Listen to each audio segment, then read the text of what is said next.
네, 오늘 출애굽기 13장 11절부터 16절까지 말씀으로 기억해 to, 기억해 라는 제목으로 하나님 말씀을 나누고자 합니다. 얼마 전 제가 한 뉴스 기사를 봤는데 그걸 보고 의외로 탤런트들이 크리스찬이구나, 되게 열심인가 보네 라는 생각을 한 적이 있습니다. 손담비라는 여자 가수가 있는데요. 어떤 그 TV 프로그램에 나와서 요즘 자기 동료 연예인들이랑 같이 카톡방을 만들었는데 거기서 성경 전체 통독을 3개월 만에 하는 3개월 통큰 통독을 하고 있다고 이야기를 했대요. 그게 기사가 났는데, 그래서 자기랑 같이 3개월간 성경 통독을 하는 연예인들이 정경호라는 남자 연예인이 있고, 수영, 소녀시대 수영, 공효진, 이런 사람들이 함께 3개월 지금 성경 통독에 도전하고 있다고 하더라고요. 그리고 예전에 제가 만났던 한 목사님이 자기 지금 6개월째인가 차인표랑 신혜라랑, 그들도 탤런트인데 같이 성경 공부 지금 얼마 전에 구원받고 열심히 지금 뜨겁다고 막 그런 말씀하신 적도 있었고,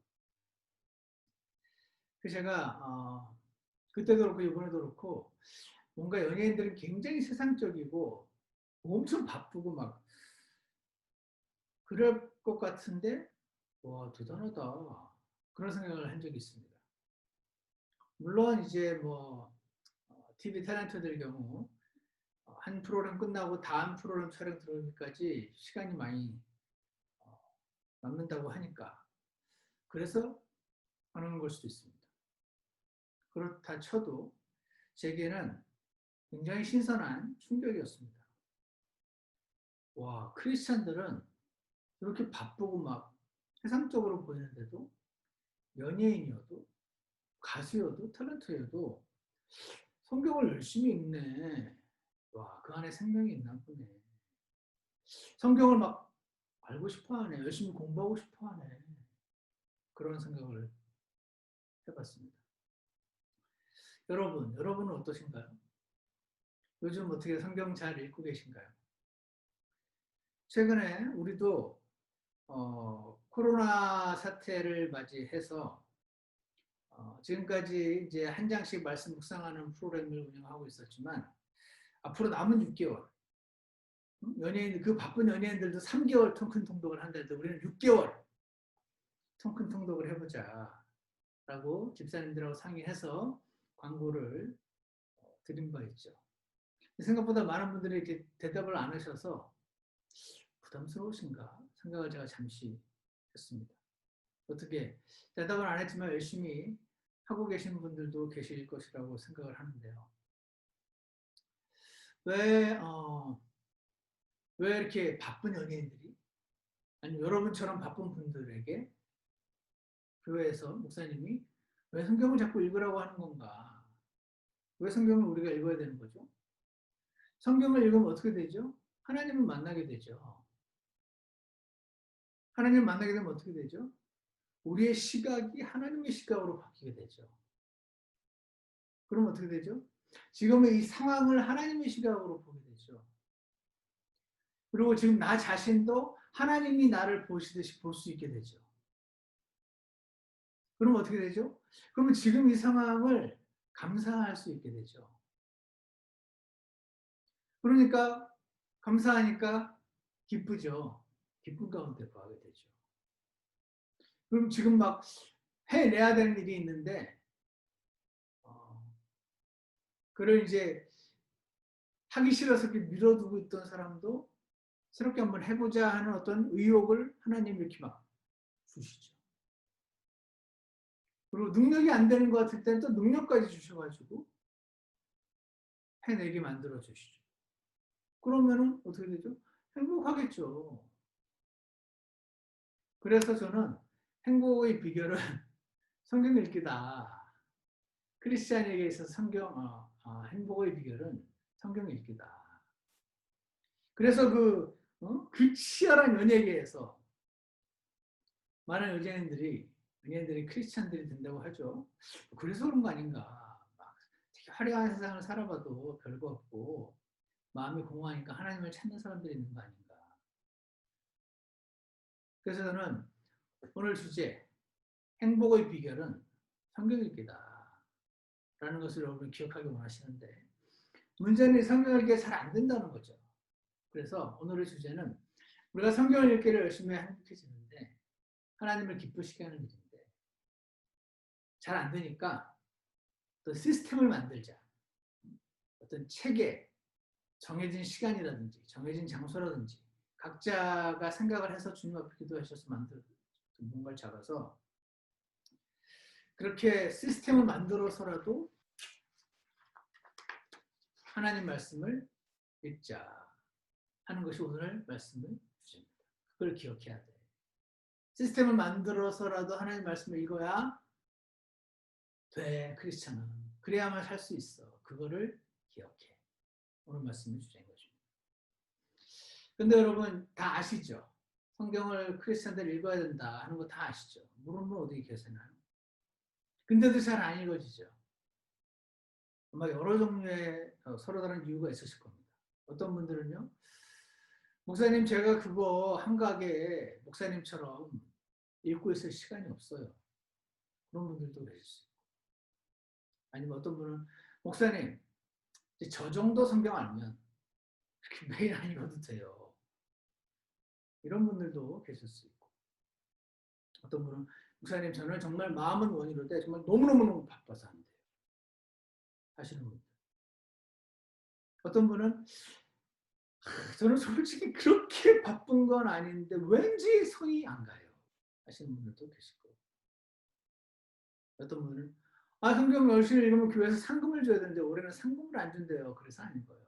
그런 분도 계실지 모르겠습니다. 문제는 그렇게 하면 저 여러분에게 이상한 열매들이 맺힌다는 거죠. 어떤 열매들이 맺히죠? 불평의 열매가 맺혀요. 뭐 투덜투덜하게 돼요. 뭔가 마음에 안 들어요. 나에게 불평을 주는 그 문제가 사라지면 불평을 안 하게 될 것 같은데 사실은 아니에요. 또 어떤 열매가 맺히죠? 낙담. 안 되겠구나. 끝났구나. 낙담의 열매. 성경 안 읽었을 때 맺힌 열매죠. 또 하나, 못마땅함. 못마땅해요. 남편도 못마땅하고 애들도 못마땅하고 다 못마땅해요. 불평, 낙담, 못마땅 함의 열매가 여러분의 입과 눈에서 뿜어져 나오고 있다면 아마도 여러분은 성경을 읽으신 지가 좀 오래되지 않으셨을까라고 추측을 해봅니다. 이러면 안 되겠죠. 우리 성경을 좀 다시 읽어야겠는데 오늘 하나님 말씀 보니까 시스템 같은 걸 좀 만들 필요가 있다 하는 것을 하나님께서 오늘 우리에게 말씀해 주시는 것 같습니다. 왜냐하면 오늘 본문 출애굽기 13장 11절을 보시면은요. 주께서 너와 내 조상들에게 맹세하신 대로 너를 가나안 족속의 땅으로 데리고 들어가 그 땅을 내게 주시거든. 지금 출애굽기 13장 12장에서 이제 유월절 사건이 있었고 지금 모세를 시키셔서 이집트 땅에 있었던 이스라엘 백성을 데리고 이제 가나안 땅으로 지금 데려가시는 중인 거죠. 그때 지금 모세가 이런 말을 하고 있는 거예요. 하나님이 이제 지금 우리가 여기 이집트에서 나와서 여기 지금 시내산에 있지만 결국 이제 하나님께서 우리를 저 가나안 땅으로 데리고 들어가실 건데 그때 데리고 들어가시거든. 어떻게 하라고? 12절. 너는 태를 여는 모든 것과 내가 소유한 짐승에게서 나오는 모든 첫 새끼를 구별하여 주께 돌리라. 구별하여 주께 돌리라. 이게 뭐냐면 set them apart unto the Lord. 거룩히 구별해서 하나님만 쓰시는 용도로 드려라 뜻입니다. 누구를? 첫 아들들을. 그 짐승이든 사람이든 상관없다. 첫 새끼를, 첫 아들 돌려라. 첫 아들들은 다 하나님 거다. 하나님께 드려라 지금 그러신 거예요. 왜 하나님 거죠? 그 밑에 설명이 나와요. 바로 한 장 전 12장에서 유월절이라고 하는 하나님께서 절기를 제정하신 그날 어떤 일이 있었는지 여러분 아시죠? 하나님께서 죽음의 사자를 보내시는데 양을 죽여서 그 양피를 문 기둥과 문인방에 바른 그 집만 하나님이 넘어가시고 그걸 피를 바르지 않은 집의 첫 새끼, 첫 장남들은 모두 죽임을 당할 것이다 라고 하나님 말씀하셨죠. 그 말을 들은 이스라엘 사람들은 그 말대로 피를 바른 덕분에 그 첫 아들 장남들이 살았고 그거를 들었지만 믿지 않은 이집트 사람들 그리고 아마 이스라엘 사람들 중에 있을 수도 있어요. 안 믿었어요. 얘기를 해도. 그 사람들은 그 집의 장남들이 죽은 거죠. 그러니까 장남들이 죽지 않은 집은 하나님 덕분에 사는 거죠. 어떻게 보면 이해가시죠? 그러니까 하나님이 내가 살려준 너의 첫 아들 다 내 거야. 나한테 내놔. 그러신 겁니다. 내가 살려줬으니까 내놔. 치사하신가요? 그러면서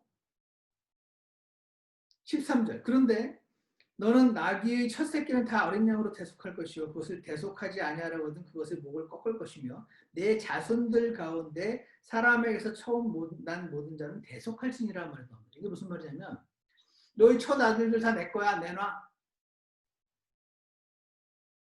그렇게 하든지 그렇지 않으면 네 첫 아들 네가 킵해 대신에 그 아들 몸값을 나한테 내. 이런 겁니다. 아주 제가 무식하게 말하면 너희들 첫 아들 내 거니까 몸으로 때우든지 직접 나한테 줬어. 아니 돈으로 때워. 그런 겁니다. 그게 대속한다는 뜻. 대속한다는 게 영어로 redeem인데 pay. 그러니까 하나님께 pay 하라는 거예요. 내 아들 킵하는 대가로 내 아들 몸값을 하나님께 pay 하라는 겁니다. 그러면서 14절 이후에 내 아들이 내게 물어 이르되 이것이 무엇이니까 하거든. 아빠 왜 하나님한테 내 몸값을 하나님께 드려요? 그렇게 묻거든 너는 그에게 이르기를 주께서 주의 손의 권능으로 우리를 이집트 곧 속박의 집에서 데리고 나오셨느니라. 그때 파로가 우리를 가게 하려 하지 아니하매 주께서 이집트 땅에 처음 난 모든 것은 사람에게서 처음 난 자든지 짐승에게서 처음 난 것이든지 다 죽이셨으므로 수컷으로 태리려는 모든 것은 내가 주께 희생물로 드리되 희생물로 드린다는 것은 죽인다는 뜻입니다. 너 원래 그때 죽은 목숨이었어. 하나님께서 내놓으라고 그러셨어. 희생물로 바치래. 제물로 바치래. 어차피 죽었던 목숨이니까 너 죽이래. 근데 내 자손들 중에 처음 난 모든 자는 대속하나니. 근데 너를 죽일 수는 없잖아. 하나님은 사람을 제물로 바치라고 하는 법은 아니거든. 그러니까 원래는 그렇게 해야 되는 게 맞으니까 너를 제물로 바치고 죽이는 대신에 네 몸값을 내라고 그러셨어. 그래서 낸 거야. 결과적으로 왜 이렇게 장남들 내요? 하나님께 왜 몸값을 지불해야 돼요? 속전이라고 불러도 되는데 왜 속전을 내야 돼요? 하면 이거를 설명하려고 하면 이 과정을 쭉 설명을 해야 되잖아요. 그러면 어떻게 될 거야? 맞아 옛날에 그랬었지. 그때 그렇게 해서 우리가 그 고생스럽던 이집트에서 나오게 됐었지. 그때 정말 믿어지지 않았는데 진짜로 그 문 기둥에 피를 안 바른 집들 자식들은 다 죽었잖아. 그때 막 얼마나 집집마다 곡소리가 나는지 그때 그 엄마들의 그 울음소리가 막 아직도 들리는 것 같아. 야, 하나님 우리를 그렇게 구원해 주셨어. 그래서 우리가 그 이집트의 그 노예살이로부터 해방된 거잖아. 이 이야기를 잊어버리지 말라고. 그래서 하나님께서 이 속전이라는 시스템을 만드신 거죠. 이해가시죠? 저는 예전에 이거 몰랐어요. 모르고 이거를 들을 때 하나님 너무 이 돈적으로 밝히시는 거 아닌가. 아니 그냥 은혜로 살려주셨으면 그걸로 끝이지. 치사하게 몸값을 뭐 꼭 지불하라고 하시나. 살려주시고 생색내시나. 어리석은 저희 귀에는 그렇게 들렸던 구절이 이 구절이에요. 나중에 보니까요. 시편 50편 10절에서 숲의 모든 짐승과 1000개의 작은 산 위의 가축이 다 내 것이라. 10편 50편 11절. 산의 모든 날짐승도 내가 알며 들의 들짐승들도 내 것이다. 전부 다 내 거다. 내가 만들었으니까. 10편 50편 12절. 가령 내가 줄인다 할지라. 내가 배고파도 내게 말하지 아니하리니. 야, 나 배고파, 밥 좀 줘. 너한테 말하지 않아. 왜? 세상과 거기에 충만한 것이 내 것이로다. 이렇게 말씀하시는 걸 봤어요. 아니, 온 우주가 다 하나님 건데 하나님께 하나님 뭐가 부족하셔가지고 치사하게 그때 그 구원해 주셨던 그 장남들 몸값을 굳이 계산해서 바치라고 하시는 것인가? 이유가 있어요. 건망증 때문인 거죠. 사람은요, 아무리 잘해줘도 시간 지나면 잊어먹어요. 그래서 그때 그 사건을 꼭 기억해야 돼. 꼭 기억해야 돼. 근데 기억하는 거 쉽지 않잖아. 그러니까 이런 시스템을 내가 만들어줄게. 이거 아주 효과 있는 것 같아요. 왜냐면요, 아시다시피 사람이 얼마나 돈을 사랑합니까? 근데 아들 몸값으로 돈을 내야 되니까 마음 가슴이 아프겠어요. 가슴이 아프니까 기억이 막 남는 거죠. 맞아, 그때 이랬었지. 그렇게 해서라도 목적은 돈 뜯어내려고가 아니고 기억하게 하시려고. 여러분과 제가 하나님께 헌금 낼 때 막 아까우시더라도 이거 왜 내야 돼 내가? 이거 11조 내가 왜 내야 돼? 이게 전부 다 하나님 거라는 걸 표시지. 기억하게 하시려고. 그래서 하나님은요, 저와 여러분이 하나님 말씀을 읽되 자꾸 잊어먹으니까 잘 안 되니까 어떤 시스템을 만들어서라도 하나님 말씀을 정기적으로 읽었어. 시스템적으로라도 읽었어. 하나님의 시각이 나의 시각이 돼. 지금 세상을 하나님의 시각으로 보게. 나 자신을 그냥 이 복잡하고 이 멸망하는 세상에 박혀있는 한낱 미약한 어떤 존재가 아닌 하나님의 시각으로 얼마나 영광된 존재인지 볼 수 있게 해주시길 원하셔서 여러분과 제가 하나님 말씀을 읽기를 원하신다는 것입니다. 여러분, 제가 최근에요, 시티스터드라고 하는 유명한, 예전에 한번 말씀드린 적도 있는데, 시티스터드라고 하는 1800년대 중반쯤, 중후반쯤에 영국의 캠브리지 대학교, 캠브리지 7이라고 불리는데, 이 캠브리지 대학교 다니고 하던, 집도 다 부자였더라고요. 아주 큰 농장주의 아들. 시티스터드를 비롯해서 17명의 학생이, 많은 학생들이 그 이제 뭐 이튼 스쿨인가 거기 나오고 캠브리지 가고 옥스퍼드 가고, 그때도 아무나 가는 게 아니었나 봐요. 지금도 뛰어난 학교인데, 그죠? 그렇게 갔던 그 학생들 중에서 크리켓이라는 경기가 있대요. 제가 나중에 한번 직접 한번 보고 싶은데, 이번에 이 책을 보다 보니까 저는 이게 크리켓이 약간 무슨 폴로 말 타고 막 치는 거, 그거랑 비슷한 경기 아닌가 했더니 야구랑 비슷한 경기, 야구의 전신이라고 하더라고요. 그래서 이 지금으로 치면 대학 캠브리지 하버드 대학교, 캠브리지 대학교 대학생인데 당시에 프로 선수들보다도 더 뛰어난 야구 투수였던 거예요. 지금으로 치면 메이저리그에서 막 최고 뛰어난. 그러니까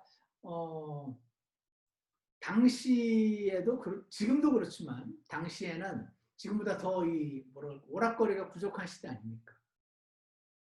이 캠브리지 대학교를 비롯한 그 사람들이 크리켓 경기를 사람들이 보는 것이 엄청난 지금의 아마 메이저리그 보는 그 팬들이 많은 것보다 더 많았던 느낌이, 제가 정확히는 모르겠지만 그런 느낌이 들 정도로 그냥 이 경기가 열렸다 하면 온 그 영국 사람들이 다 막 보는.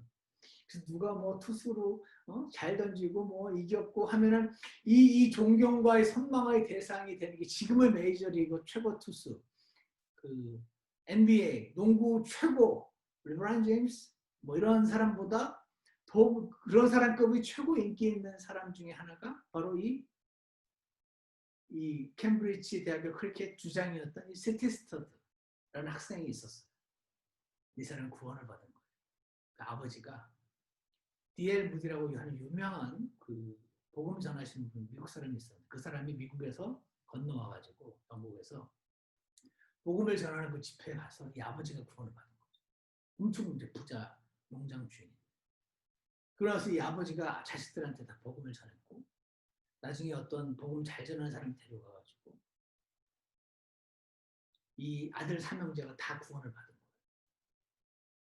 그리고 나서 무디 집회가 있어 이러면서 많은 이 젊은 청년들이 구원을 받으면서 그 중에서 이 시티스터드 크리켓 주장이었던 이 사람을 비롯한 7명의 젊은이들이 전도 유망한 젊은이들이 중국 선교사로 가게 된 이 스토리는 지금 들어도 와우 싶을 정도의 이야기인데 당시에도 마찬가지였더라고요. 저 이번에 이 전기를 보니까 그냥 나라가 뒤집혔어요. 아니 왜 이런 얼마든지 놀랍게 이 세상을 살 수 있는 이런 청년들이 왜 중국으로 선교사로 가지? 하는 이 궁금증과 이런 이야기들로 이들이 다니면서 우리가 왜 어떻게 하나님을 만났으며 이런 간증을 하는 집회들마다 사람들이 구름대처럼 몰려들고 그 안에서 사람들이 수많이 구원을 받고 막 하던 그 시절 이야기인데 이 사람이요 이런 일기를 썼던데 제가 소개해드리려고 합니다. 너무 인상적이었습니다. 이겁니다. 1886년 2월 7일 핑양이라고 하는 중국의 한 도시에서 썼나 봐요. 이렇게 말합니다. 주님께서는 참으로 은혜로우셔서 매일 아침이면 언제나 하루 온종일 저를 감싸실 만큼 충만한 성령의 은혜를 베풀어 주십니다. 매일 아침마다 비스티스가 깨면 하나님이 그냥 충만한 은혜를 막 내려주시는 걸 매일 아침마다 느낀다는 겁니다. 최근 저는 이렇게 영광스러운 시간을 지냅니다. 매일 아침마다. 대개 새벽 3시 30분에 자리에서 일어나면 너무 놀라울 거 없습니다. 일찍 자면 이렇게 일어나요. 새벽 30분에 자리에서 일어나면 잠이 확실히 깬 상태가 됩니다. 그때 말씀을 읽습니다. 한참 말씀을 읽다 보면 다시 졸려지고 그때 다시 1시간쯤 더 자고 완전히 일어납니다. 그러면 그때 읽은 것이 하루 종일 제 마음속에 새겨져서 지워지지 않고 보존되는 것을 발견하게 됩니다.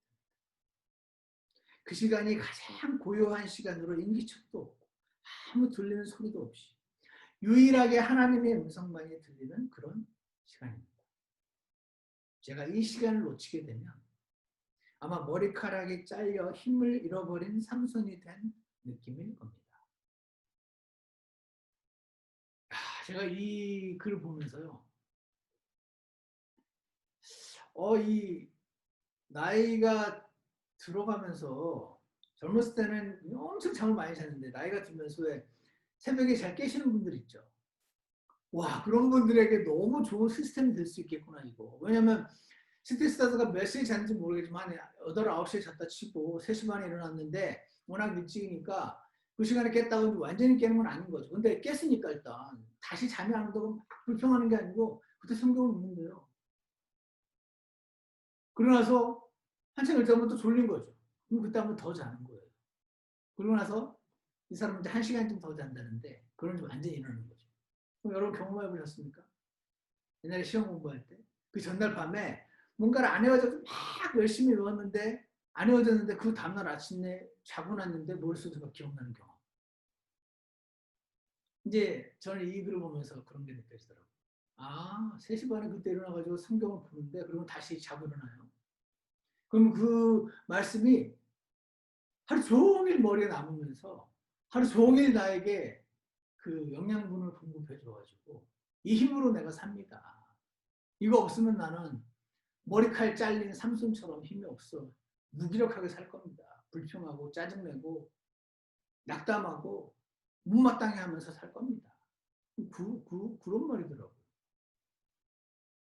사랑하는 여러분, 제가 이 글 읽으면서도 느꼈는데, 이거 괜찮은 시스템인데, 밤에 잘 안 깨시는 분들은 모르겠습니다. 잠 깨시는 분들은 이번 주 한번 해보시겠습니까?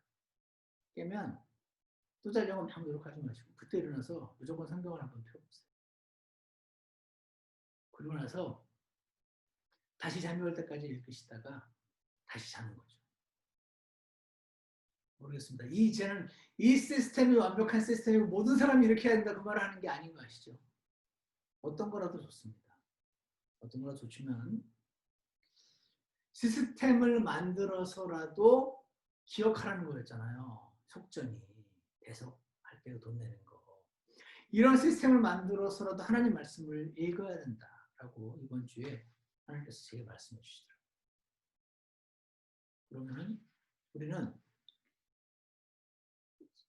우리가 오늘 읽었던 대속이라는 단어, redeem. 내가 대속된 자라는 사실을 동시에 기억하기를 원하시는구나 하는 것을 하나 더 생각을 하게 되었는데요. 예화를 하나 소개해 드리려고 해요. 1900년대 초반에 샌프란시스코, 거기에 중국 사람 많죠. 중국인 쌍둥이 형제가 살고 있었답니다. 이 두 쌍둥이 형제는 굉장히 우애가 좋았어요. 근데 형은 그렇지 않은데 동생이 아주 행실이 안 좋았대요. 어느 날 평소에도 행실이 좋지 못했더니 동생이 도박장에서 도박을 하다가 싸움이 붙었어요. 싸움이 붙어 싸우다가 한 사람을 칼로 찔러 죽이고 말았습니다. 동생은 옷이 피투성이가 된 채 집으로 도망쳐왔습니다. 집에 오자마자 갑자기 뛰어들어온 동생을 보고 어리둥절을 해야 하는 형 앞에서 동생은 막 옷을 벗더니 피 묻은 옷을 벗더니 새 옷을 꺼내 입고 그 피 묻은 옷을 벽장 속에 감췄습니다. 야, 도대체 무슨 일이야? 이 피는 다 뭐야? 깜짝 놀란 형이 물었습니다. 동생은 형, 내가 사람을 죽였어. 지금 설명할 시간이 없어. 너무 재수가 없었어. 그러면서 이 동생은 급히 집을 뛰쳐나갔습니다. 동생이 도망간 후 형은 여러 생각이 들었습니다. 생각을 하고 한참 있던 이 형이 벽장에서 벽장 문을 열고 동생이 아까 집어넣은 그 피 묻은 옷을 꺼냈습니다. 그러더니 그 옷을 입었어요. 잠시 후 경찰이 문을 두드렸고 집에 들이닥쳤습니다. 형은 아무 말 없이 경찰에 끌려갔습니다. 그는 살인죄로 기소되었고 많은 증인들이 나타나서 저자가 맞다고 증언을 했습니다. 사형이 집행이 되었습니다. 이 형은 그렇게 허무하게 사형을 당해서 죽었습니다. 이후에 동생은 너무 괴로워서 경찰을 찾아갔습니다. 찾아가서 이렇게 말합니다. 제가 범인입니다. 저희 형이 아니었어요. 우리 쌍둥이거든요. 제가 범인이었어요. 제 형은 사실은 그런 죄를 지은 적이 없어요. 근데 제 죄를 대신 뒤집어 쓰고 대신 죽었어요. 이런 괴로워서 견딜 수가 없어요. 저도 벌을 받겠습니다. 저를 사형을 시켜주십시오. 그렇지 않으면 제가 형한테 미안해서 죽을 것 같아요. 막 울면서 애원을 했습니다. 이 사건을 담당한 사람은 이렇게 말합니다. 이런 일은 제가 처음이군요. 하지만 우리는 당신을 사형시킬 근거가 없습니다. 왜냐하면 당신의 살인죄는 이미 그 대가가 치러졌기 때문입니다. 당신의 그 살인죄에 대한 대가는 사형이라는 공식적인 방법으로 이미 합법적으로 당신의 형의 죽음으로 이미 치러졌습니다. 그 형의 집행이 끝난 지금 그를 되돌릴 수는 없어요. 그래서 우리는 당신을 또다시 처벌할 수 있는 근거가 없습니다. 당신 죄의 대가는 이미 치러졌습니다. 당신은 법적으로는 무죄입니다. 사랑하는 여러분, 저는 이 외화를 예전에 들어본 적이 있는데 이 예수님께서 나를 위해 대신 죽으셔서 나를 살리셨다는 이 복음을 너무 잘 표현하고 있는 게 아닌가? 로마서 5장 8절에서 우리가 아직 죄인이었을 때 동생처럼 그리스도께서 우리를 위해 죽으심으로 대신 죽으심으로 하나님께서 우리를 향한 자신의 사랑을 당당히 제시하십니다. 사랑하는 여러분, 여러분은 예수님이 우리 죄를 대신 뒤집어 쓰시고 십자가에서 사형을 당하심으로 건짐을 받은 그런 동생 같은 사람들이죠. 우리는 그 은혜를 기억하기 원합니다. 그 은혜 가운데, 그 감격 가운데 살아가기 원합니다. 잊어버리지 않기 원하고요. 모든 시각을 그 시각, 그 안경을 통해서 바라보았으면 좋겠습니다. 그래서 그런데도 불구하고 잘 안 됐죠. 잘 안 되고 감사하면서 즐겁게 살고 싶은데 자꾸 사람들이 방해를 합니다. 나의 화평이 깨지기 쉽습니다. 그래서 하나님이 말씀하십니다. 자꾸 불평이 일어날 때 기억해. 뭘 기억합니까? 너 대속된 자야. 그리고 하나님 말씀 읽어야 돼. 시스템을 만들어. 그거 읽어야 돼. 그렇지 않으면 너는 계속 뭔가 마음에 안 드는 일을 계속 만나며 살게 될 거야. 유명한 예화인데요. 남미의 그 멕시코 중미인가요? 멕시코의 한 마을에 온천과 냉천, 차가운 물이 나오는 것과 온천, 뜨거운 물이 나오는 것이 옆에서 가지런히 솟아나는 신기한 곳이 있다고 합니다. 한쪽에는 부글부글 끓는 온천이 땅에서 솟아오르고 그 옆에서는 얼음물같이 차가운 냉천이 솟아오르니까 굉장히 신기한 거죠. 그래서 그 동네 아낙네들은 빨래 광주리를 가지고 와서 온천에서 빨래를 하고 온천에서 냉천에서 헹구어 가지고 깨끗한 옷을 집으로 가지고 갑니다. 이 모습을 본 외국인 관광객들이 자기를 안내하는 그 멕시코 관광 가이드한테 이렇게 물었습니다. 야, 이곳의 부인들은 참 좋겠습니다. 왜요? 아니 저렇게 찬물과 더운 물을 저렇게 질 좋은 찬물과 더운 물을 마음대로 거저 쓸 수 있으니까요. 제가 듣기로 이 멕시코인들은 대부분 하나님을 믿는다고 하는데 이 온천과 냉천을 주신 하나님께 매일 감사하겠습니다. 빨래 할 때마다 감사할 수 있을 거 아닙니까? 그랬더니 멕시코 안내원의 대답이 천만에요. 전혀 아닙니다. 그러더라고요. 이곳 아낙네들은 감사보다는 불평이 훨씬 많습니다. 그러더라고요. 아니 어떻게 그럴 수가 있습니까? 그랬더니 더운 물과 찬물이 땅에서 나오는 건 좋죠. 근데 빨래에 그것보다 더 필요한 게 나오지 않기 때문에 그것보다 더 필요한 게 있는데 그게 없어서 그렇습니다. 이게 뭐죠? 빨래 비누입니다. 빨래 비누가 안 나오니까 매일매일 빨래 할 때마다 온천과 냉천만 나오면 뭐하냐? 빨래 비누가 없는데. 그런다고 합니다. 사랑하는 여러분, 이거 만든 이야기겠죠. 그런데 생각해 볼 만한 이야기죠. 우리의 모습과 비슷하지는 않습니다. 우리의 마음은 어떻습니까?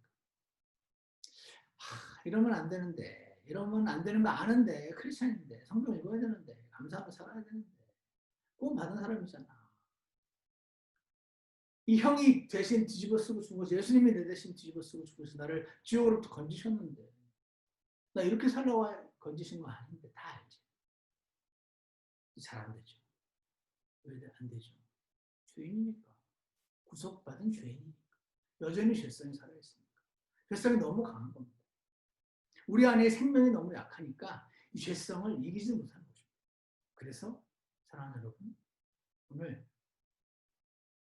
오늘부터 말씀을 새로 읽으시기 바랍니다. 말씀을 읽는 것을 습관으로 만드시기 바랍니다. 말씀을 읽는 시스템을 만드셨으면 좋겠습니다. 그래서 6개월 통큰 통독, 3개월도 하는데 6개월 통큰 통독 참여하셔서 내년 1월 7일에 50불 상금도 받으시고 목장 대항 이겨서 나중에 목장끼리 맛있는 것도 드시고, 그리고 나를 대속하신 예수님 기억하시기 바랍니다. 기억해야 됩니다. 뭘 기억합니까? 여러분과 저는 큰 은혜를 받은 대속된 자임을 기억해야 합니다. 그리고 하나님 말씀을 읽어야 한다. 오늘 말씀을 듣고 여러분과 제게 은혜를 주셔서 다시 한번 새롭게 하나님 말씀 가운데 거하시기로 결심하시는 저와 여러분이 되시길 주 예수님 이름으로 축원합니다. 기도하겠습니다. 사랑과 은혜가 풍성하신 하나님 아버지, 저희가 구원받은 하나님의 자녀들임을 주님 잊어버리고 살 때가 많이 있음을 고백합니다. 그리고 마음은 원이로되 하나님 말씀과 가까이 있지 않아서 오늘 저녁에 그냥 많이 지쳐있고 지금 이 상황이 끝나면 괜찮아질 거라는 생각에 그렇게 보통 사람들처럼 살아갈 때가 많이 있는 그러한 자들임을 주님 앞에 고백합니다. 하지만 오늘 말씀 주님 기억하게 도와주셔서 속전이라는 시스템을 만들어서 기억하고 그들을 이집트에서 건져내신 하나님을 기억하시고 감사한 가운데 그들의 삶의 목적이 무엇인지 왜 구원을 하셨는지 잃어버리지 않고 살게 해주시기를 원하셨던 하나님 기억하게 하셔서 저희도 중요한 것들을 기억할 수 있는 시스템을 만들어서라도 어떻게든 하나님의 사랑과 은혜를 기억하고 이 세상이 지금 어디로 가고 있는지를 기억하게 하시고 하나님의 관점으로 이 세상과 나를 바라보고 감사함과 복된 소망 가운데 살아갈 수 있도록 그 모두를 축복하여 주시옵소서. 우리가 새롭게 말씀 있는 것을 시작하고자 합니다. 주님, 저희들의 지친 몸과 마음을 새롭게 해주셔서 하나님 말씀 읽을 때 시티스터드가에게 주셨던 그 하나님의 은혜 저희도 맛보게 해주시옵소서. 사람이 맛보면 실제로 맛보면 바뀔 수 있음을 합니다. 지금 저희들에게 은혜를 베풀어 주시옵소서. 예수 그리스도 이름으로 기도드렸습니다. 우리 다 같이 찬송가 144장 아름다운 이야기가 있네 함께 부르시고 2절 끝나고 나서 잠시 기도하는 시간을 갖겠습니다. 144장 1, 2, 4, 5 아름다운 구세주의 사랑의 영광스러운 천국 떠난 사랑 나와 같은 죄인 구하며 주님의 사랑은 정말 놀랍네 오 주님의 사랑은 정말 놀랍네 나를 위한 것일세 넓고 넓은 그 속에 많은 사람들 중에 구원받고 주의 사랑받고 산다네 주님의 그 사랑은 정말 놀랍네 오 주님의 그 사랑은 정말 놀랍네 나를 위한 것일세 이 놀라운 하나님의 사랑을 우리 이 시간 다시 한번 기억할 수 있도록 주님 앞에 나가는 주님이 기억하라고 하시는 두 가지 내가 대속된 자를 그리고 어떤 방법을 사용해서 하나님의 말씀을 기억하시다면 기억하시고 살게 결심하시는 시간이 되겠습니다.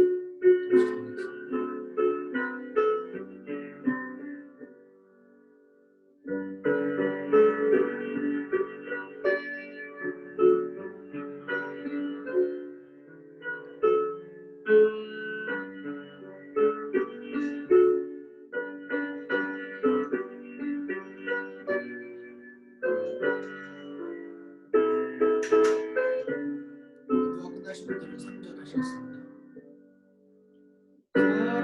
사랑들을 이해할 수 없네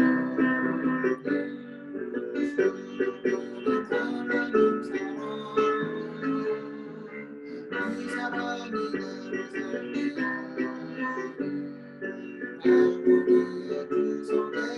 알고리의 그 속에 살아 주님의 의사를 정말 놀랐네 놀랐네 놀랐네 주님의 의사를 정말 놀랐네 나를 위한 것일세 하나님 아버지 이 놀라운 주님의 사랑 우리가 잘 못 느끼고 살 때가 많이 있습니다. 그런데 이 사랑이 나를 살게 하네. 갈보리의 구속의 사랑. 이 자손과의 고백을 스티스터드가 그렇게 날마다 했던 것 같습니다. 주님 그가 아침에 일어났을 때 그를 만나주셨던 하나님. 주님 우리 중앙침례교회 그리고 이 말씀을 듣는 모든 성도들이 하나님 앞에 나아가서 말씀을 읽고자 할 때 주님 그들에게 지혜를 주셔서 어떤 체계를 만들어서라도 지속적으로 읽을 수 있게 결심할 수 있도록 도와주시옵소서. 그리고 말씀 읽을 때 하나님의 사랑을 나를 살게 하는 그 하나님의 사랑을 새롭게 깨달을 수 있도록 주님 도와주시옵소서. 예수 그리스도 이름으로 기도드렸습니다. 예배를 마치겠습니다.